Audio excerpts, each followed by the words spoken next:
அதாவது இப்போ ஒருத்தர் அமைச்சர் நினைச்சிட்டு ஓவரா ஆடிட்டு இருக்காப்ல.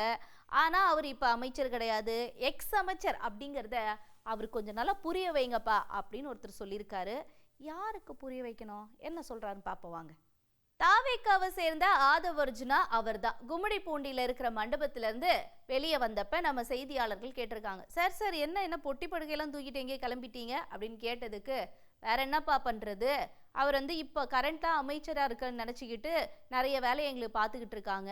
எங்களுக்கு வந்து நாங்கள் இருக்கிற மண்டபத்தில் வேலை செஞ்சால் அங்கேருந்து காலி பண்ண சொல்லிடுறாங்க. மற்ற மண்டபத்தில் எங்கேயாச்சும் போய் வேலை செய்யலான்னு பார்த்தா அவங்களெல்லாம் மிரட்டி வச்சிருக்காரு. அவர் வந்து இப்போ எக்ஸ் அமைச்சர், ஆனால் அதை மறந்துட்டு ஏதோ கரண்ட் அமைச்சர்ன்ற மாதிரியே ஒரு சீனை கொடுத்துக்கிட்டு இருக்காரு. சேகர் பாபு அவரை தான் சொல்கிறேன், அவருக்கு போய் கொஞ்சம் புரிய வைங்க, அவர் எக்ஸ் அமைச்சர் அப்படின்னு சொல்லி ஆதவ் அர்ஜுனா கடுப்பாக பேசியிருக்காரு. ஏன் அப்படி சொல்கிறாரு எக்ஸ் அமைச்சர் அப்படின்னு பார்த்தோன்னா, இப்போ தேர்தல் விதிகள் அமலில் இருக்கு இல்லையா, இப்போ யார் யாரெல்லாம் அவங்க பதவியில் இருக்காங்களோ கரண்ட்டாக கொஞ்ச நேரத்துக்கு, அதாவது வந்து எலெக்ஷன் வந்து முடிகிற வரைக்கும் அவங்கெல்லாம் இப்போ என்ன பதவியில் இருக்காங்களோ அந்த பதவிக்கு உரியவங்க இல்லை. எலெக்ஷன் ரிசல்ட் வந்ததுக்கு அப்புறமா தான் அவங்க அமைச்சராக தொடர்றாங்களா இல்லையா அப்படிங்கிறதுலாம் தெரிய வரும். அதனால தான் இவர் வந்து இப்போ இவரை எக்ஸ் அமைச்சர் அப்படின்னு சொல்லியிருக்காரு.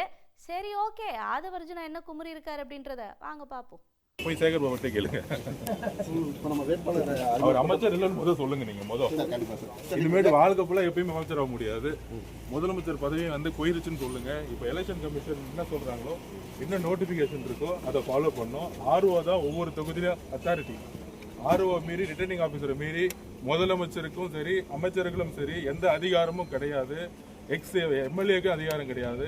ஆனால் ஒவ்வொரு தொகுதியிலையும் முக்கியமாக தமிழக வெற்றி கழகம் இருக்கும் பாருங்க, எங்கெல்லாம் ஆஃபீஸ் போடுறாங்களோ, பணிமனை போடுறாங்களோ அங்கே உடனே வெக்கேட் பண்ண சொல்றது, உடனே வந்து அந்தந்த பத்திரத்தில் பிரச்சனை இருக்குன்னு ஒரு பிரச்சனையை கிளப்புறது, ரெவன்யூ டிபார்ட்மெண்ட் விடுறது, ரிஜிஸ்ட்ரேஷன் டிபார்ட்மெண்ட் விடுறது, ஹெச்ஆர்என்சின்னு சொல்றது.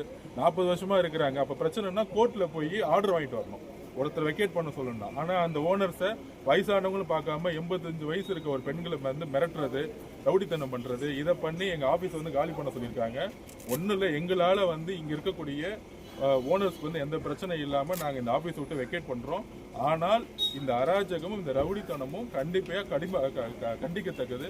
வில்லிவாக்கம் மட்டும் இல்ல, எல்லா தொகுதியிலையுமே இந்த ஆபீஸை போட விடாம நிப்பாட்டுறாங்க திமுக காரங்க. அது அவங்க வந்து எங்களுடைய பிரச்சாரத்தை பார்த்து பயந்துட்டு இருக்காங்க.